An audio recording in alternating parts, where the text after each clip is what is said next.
Bonjour à tous, je suis Virginie Gratiani de la société Apostrophe. Je suis ravie de vous retrouver pour cette nouvelle saison, toujours avec des podcasts dédiés à la gestion des talents. Pour cette nouvelle saison, je vous propose d'aborder les choses sous un nouvel angle. En effet, je partage le micro avec un invité prêt à nous livrer son expertise et son expérience. Aujourd'hui, j'ai le plaisir d'échanger avec Éric Daubricourt, médiateur à la Cour d'appel de Paris. Tu es également conférencier auprès des entreprises sur le thème de la gestion des conflits, de la médiation et des conversations difficiles. Tu es également l'auteur du livre « Menez vos conversations difficiles » aux éditions d'Erol. Bonjour Éric. Bonjour Virginie. Alors Éric, nous avons plusieurs points communs. Tout d'abord, ton expérience de dirigeant, ton parcours à l'international aussi. Et moi, j'adore ton expertise parce que je trouve que c'est un sujet très complémentaire au feedback qui m'est très cher. D'ailleurs, avant la fin de ce podcast, tu vas nous partager 3 astuces pour sortir par le haut des conversations difficiles. Mais pour démarrer,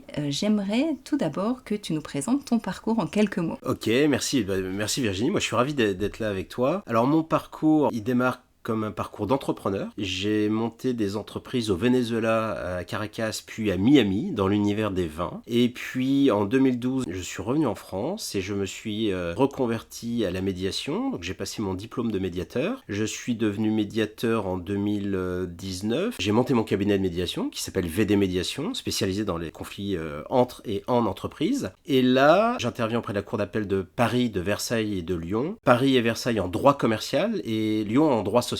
Et mon sujet de prédilection, c'est les conversations difficiles. Et donc en 2022, j'ai écrit un livre aux éditions Erol qui s'appelle « Menez vos conversations difficiles ». Alors, première question, j'ai envie de savoir quelle est ta définition à toi des conversations difficiles ? C'est une question difficile et il a fallu trancher, poser un cadre, parce que finalement toute conversation potentiellement peut être difficile. Et une question qui revient souvent, c'est quelle est la différence avec le feedback ? Quelle est la différence avec le conflit ? Quelle est la différence avec le désaccord ? Annoncer une mauvaise nouvelle ? Savoir dire non ? Voilà, il fallait qu'on mette un peu de cadre. Alors, peut-être avant de te répondre, c'est t'expliquer la genèse des conversations difficiles parce que ça a une incidence sur la réponse. Je me suis intéressé aux conversations difficiles parce qu'après 5 ans à être médiateur, quand on essaie de comprendre d'où vient le conflit, je me suis aperçu que dans la plupart des cas, à un moment donné, dans l'histoire de la relation, il y a une conversation difficile qui a été évitée. Et souvent, c'est le problème. Ou alors, elle s'est passée, elle a eu lieu, mais elle s'est mal passée. Dans les deux cas, il y a eu un lien entre conversation difficile et conflit. Donc ça, c'est comment je suis arrivé de conflit à conversation difficile. Alors, quelle est ta définition à toi des conversations difficiles ? La définition que j'ai reprise, c'est l'idée qu'il y a 3 paramètres. Il y a un enjeu, un désaccord et des émotions. En gros, une conversation elle est difficile quand sur un sujet capital, tu as un désaccord qui génère des émotions fortes. Mais je rajoute un 4e paramètre, à mon sens, qui est important, qui est on peut toujours se parler. On est toujours en lien. C'est ça, à mon avis, qui sépare le conflit de la conversation difficile. Si on définit le conflit comme un lien qui s'abîme ou se casse, on ne peut plus se parler, on ne s'entend plus. Littéralement, ne plus s'entendre. Évidemment, on se parle, on est dans la même pièce, bien sûr, mais en réalité, on s'entend plus. Chacun a son monologue, ses arguments, j'ai raison, t'as tort, on ne s'entend plus. Eh bien, si le conflit, c'est un lien qui se casse ou qui s'abîme, alors la conversation difficile, on est juste avant. On est dans un lien qui se tend, un lien qui est tendu. Donc en gros, on va pas se mentir, quand on aborde une conversation difficile, on sait que le conflit est potentiellement là. C'est comme une épée de Damoclès. Mais ce que j'aime beaucoup dans cet espace qu'on vient de définir, c'est qu'on a encore une chance de s'en sortir. On a encore une chance de se parler. Je trouve que ce sujet est un moment dans la vie de la relation qui est assez unique. On est en désaccord, d'accord ? Ça c'est certain, on l'a entériné, mais on n'est pas encore dans le conflit. Donc c'est un espace entre le désaccord et le conflit. Ok, tu aurais quelques exemples du coup de conversations difficiles que tu rencontres en entreprise ? La liste elle est immense. Alors d'un point de vue RH, ce qui revient souvent, c'est le refus du bonus, par exemple, les entretiens de fin d'année, mauvaise attitude dans l'équipe. Typiquement, une conversation difficile, c'est t'as un vendeur qui est excellent, qui a des bons résultats, mais il plombe l'ambiance de l'équipe. Difficile parce qu'il y a un enjeu. Tu peux pas le démotiver et en même temps, tu peux pas perdre ton équipe. Beaucoup de conversations difficiles en ce moment autour du harcèlement. Tiens, il y en a une qui me vient à l'esprit, une femme CEO d'une magnifique boîte, jeune en plus, le patron de son pôle industriel. Alors je change les noms parce que je suis assermenté à la confidentialité, donc je change absolument tout pour que personne ne reconnaisse. Mais en gros, son patron, qui était plus âgé qu'elle, quand ils allaient boire des verres en fin de journée, il avait des gestes déplacés avec les filles. Typiquement, cette conversation, elle est très très difficile parce qu'il y avait de l'affection, il y avait du respect, il y avait un besoin mutuel, il y avait un projet professionnel, et en même temps, ça heurtait de plein fouet ses valeurs. Comment est-ce qu'on fait pour éviter le jugement, l'agressivité, le fight, ou au contraire, la fuite ? C'est-à-dire, je n'ose pas en parler, je l'ai au fond de moi, ça me frustre, et un jour ça explose. Voilà, c'est tout l'enjeu. Et après, c'est la catastrophe quand ça explose en Et plus. absolument, Généralement, absolument. quand on choisit la voie de l'évitement, Mais- du coup. Il y a aussi des exemples dans les associés. Là, on gère beaucoup de conversations, on coach beaucoup d'associés, par exemple, qui disent « J'en ai marre, je veux arrêter, mais j'ose pas le dire. Parce que j'ai un pacte d'actionnaires qui peuvent activer contre moi, parce que si je le dis, je suis plus en position de force, mais j'en ai marre, j'ai une raison qui fait que... » Et puis, troisième exemple, c'est entre entreprises. On a eu d'excellents exemples avec les hausses de prix, où tu as un client que tu aimes bien, tu sais qu'il va pas bien, tu sais que ta hausse de prix va le mettre en difficulté, et tu es obligé de la passer. Donc voilà, quelques exemples de conversations difficiles, où on sait tous que ça peut aller au conflit. Ok, donc du coup, finalement, ta méthode, elle s'adresse un peu à toute personne parce qu'on est tous susceptibles de rencontrer une conversation difficile, professionnelle comme personnelle d'ailleurs. Quelle différence tu fais entre les médiations que tu peux réaliser à la cour et celles que tu fais en entreprise? On distingue les médiations en deux catégories. Les médiations judiciaires qui sont ordonnées par un juge. En gros, c'est quand le litige est déjà devant un tribunal et que le juge estime qu'avant de rendre son jugement, il voudrait essayer de trouver un accord à l'amiable. Donc ça, c'est ce qu'on appelle les médiations judiciaires. Et après, l'autre catégorie, c'est les médiations conventionnelles, où en fait, ce sont des personnes qui se disent, là, on ne s'entend plus et on est en conflit, et on veut tenter une médiation justement pour éviter d'aller devant la justice. Est-ce que tu utilises la même méthode? Les techniques sont à peu près les mêmes, avec une différence, c'est la liberté. C'est-à-dire que dans une médiation conventionnelle, les parties viennent absolument librement, alors que dans une médiation judiciaire, il y a quand même une injonction à faire la médiation. Alors, parle-nous de ta méthode pour justement faire face à une conversation difficile. Comment on s'y prend? L'idée, c'est de dire que pour sortir par le haut d'une conversation difficile, on va dire pour transformer une conversation difficile en conversation didactique, où on apprend l'un de l'autre, l'idée, je l'ai dit de manière lapidaire, il faut remplacer la volonté de convaincre par la volonté de comprendre. L'idée est simple à comprendre, mais elle est difficile à appliquer. Et quand je dis convaincre, je pourrais utiliser d'autres mots, qui sont en général les objectifs des conversations difficiles. C'est ce que tu as fait inacceptable, c'est mal, c'est faux. Tu mens, ça ne peut pas durer. Donc ça peut être argumenter, expliquer, convaincre, se justifier, accuser, exiger des excuses. Ou au contraire, ça peut être s'excuser, fuir, se protéger, se justifier. Bref, tu prends tous ces verbes, tu les rayes et tu les remplaces par comprendre. Comme je disais tout à l'heure,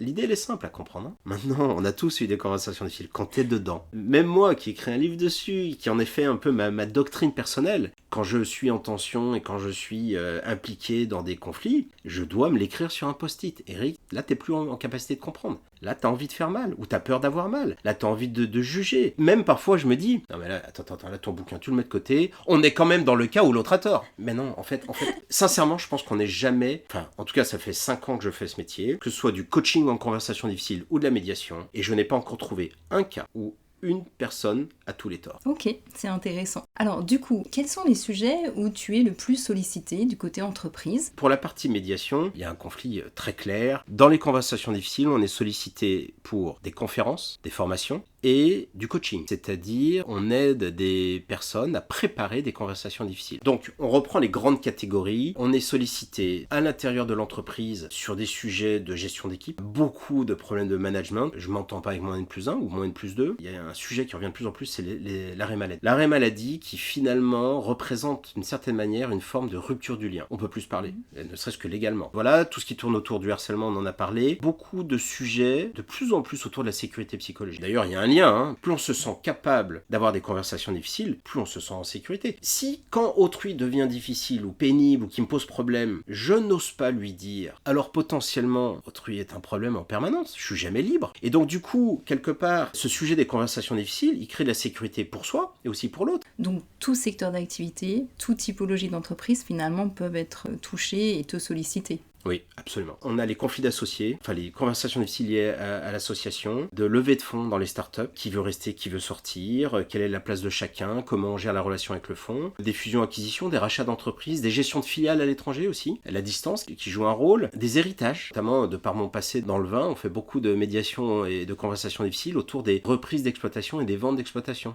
Finalement, pour être accompagné, tu disais, tu interviens à la fois en formation, en coaching et directement en médiation. Par quoi on commence? Et c'est à peu près quelle enveloppe budgétaire qu'il faut prévoir si on a un problème et qu'on on veut faire appel à toi. Encore une fois, je fais une grosse différence entre conversation difficile et médiation. Le coût de la médiation est souvent annexé à la valeur du litige, le conflit, la somme qui est en jeu. Dans une médiation de management intra-entreprise, on peut imaginer des tarifs qui démarrent à 1 500 € pour gérer la médiation. Et puis après, il y a des médiations commerciales, quand il y a des gros montants en jeu qui peuvent aller jusqu'à 50 000 €. Donc tout dépend. Ça, c'est pour la partie médiation. Sur la partie conversation difficile, le triptyque gagnant, à mon sens, c'est formation, coaching, conseil. Voilà. C'est-à-dire qu'il y a d'abord une prise de conscience qui démarre soit par une conférence, soit par une formation, qui ensuite génère la mise en place de changements de processus, donc une mission de conseil, et puis parfois du coaching individuel. Des gens qui demandent à ce qu'on les accompagne dans leur capacité, alors soit globalement, je suis un manager, je sais pas dire non, je sais pas donner du feedback, tout ça pour moi c'est difficile. Et puis après ça peut être très pointu. J'ai un comex à préparer, je dois pitcher devant un tel, et tout ça j'ai du mal à te donner un prix, mais disons que ça tourne aux alentours de 2 000 € au jour à peu près. C'est quand même très raisonnable, surtout en fonction de l'enjeu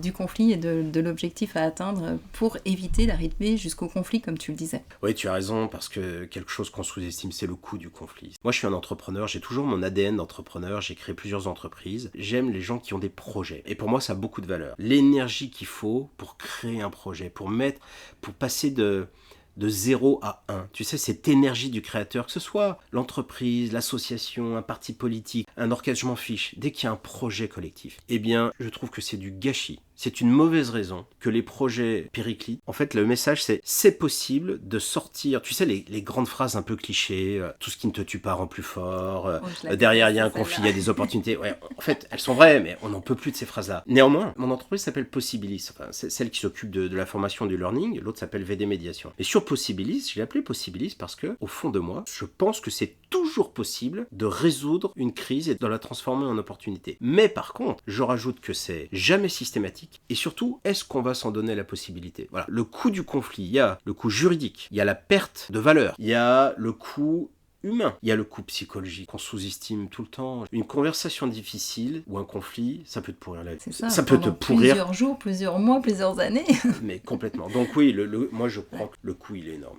Ouais, je suis d'accord. Ok, super. Alors du coup, pour finir ce podcast, tu viens avec un petit cadeau. Tu nous offres 3 conseils pour justement sortir par le haut d'une conversation difficile. Je te laisse nous les présenter. Premier conseil. Souvent, on aborde la conversation difficile en disant « j'ai raison et l'autre a tort ». Ok, je vais faire avec, je vais lui expliquer. Ok. Moi, le premier conseil, c'est passer de « j'ai raison et tu as tort » à « j'ai mes raisons et tu as tes raisons ». Et ça change tout. Du coup, quand tu démarres une conversation difficile, au lieu de dire « t'es pas à fond dans l'équipe et ça se voit à tes résultats », tu peux commencer factuellement en disant t'es à moins 3% sur tes résultats, ça c'est du factuel, et de mon point de vue, j'y lis un manque de motivation. T'as dit la même chose, mais t'as pas dit la même chose. Deuxième conseil, passer de la culpabilité à la co-responsabilité. Le cerveau humain, je vois, dès qu'il y a un problème égale coupable, coupable égale punition. Mais c'est comme s'il y avait quelque chose presque d'animal, de reptilien. Et je pense que c'est logique, c'est que finalement, l'animal, si on essaie de lui faire du mal, il part du principe que l'autre va retenter, du coup qu'il faut qu'il se protège. Donc je pense qu'il y a quelque chose de... Là c'est moi qui le dis, mais j'ai l'impression qu'il y a quelque chose d'intuitif. Bon, ça je pense qu'il faut le casser.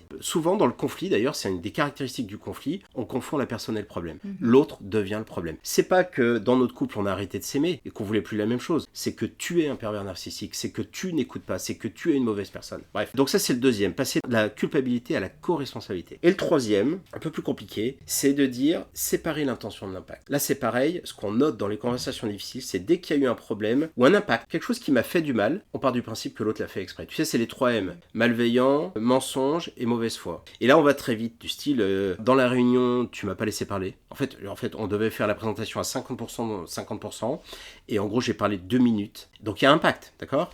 Et tout de suite je vais faire l'hypothèse que tu l'as fait exprès. Et ça, je crois qu'il faut le casser. Il faut séparer l'intention de l'impact. Donc ça peut donner des phrases comme, écoute, le bonus que tu me demandes, je vais pas pouvoir te le donner. Sous-entendu, il y a un impact. Je comprends bien que ça va être, c'est pas évident pour toi. En même temps, je veux te réassurer qu'il n'y a aucune intention de la part de l'entreprise de t'envoyer un message comme quoi tu es pas professionnel ou qu'on veut plus de toi. Pas du tout. Voilà, donc passer de j'ai raison, t'as tort à j'ai mes raisons, t'as tes raisons, dissocier la culpabilité de la co-responsabilité, on est co-responsable. J'ai joué un rôle là-dedans, ou ça peut être une phrase du style, écoute, si j'ai joué un rôle là-dedans, je veux bien qu'on en parle. De mon point de vue, moi je le vois pas. Tu peux même dire ça, mais je suis ouvert, si d'une manière ou d'une autre j'ai contribué au problème, je suis disposé à ce qu'on en parle. Et troisièmement, séparer l'intention et l'impact. Voilà, ça sera mes 3 conseils. Ok, super. Eric, je te remercie beaucoup pour ce partage. Bien entendu, tu restes disponible pour poursuivre les échanges. Vous pouvez également nous laisser un commentaire sur la page de notre podcast ou nous contacter directement par email ou via le formulaire sur notre site apostrophe.fr. J'ai hâte de vous retrouver pour notre prochain podcast.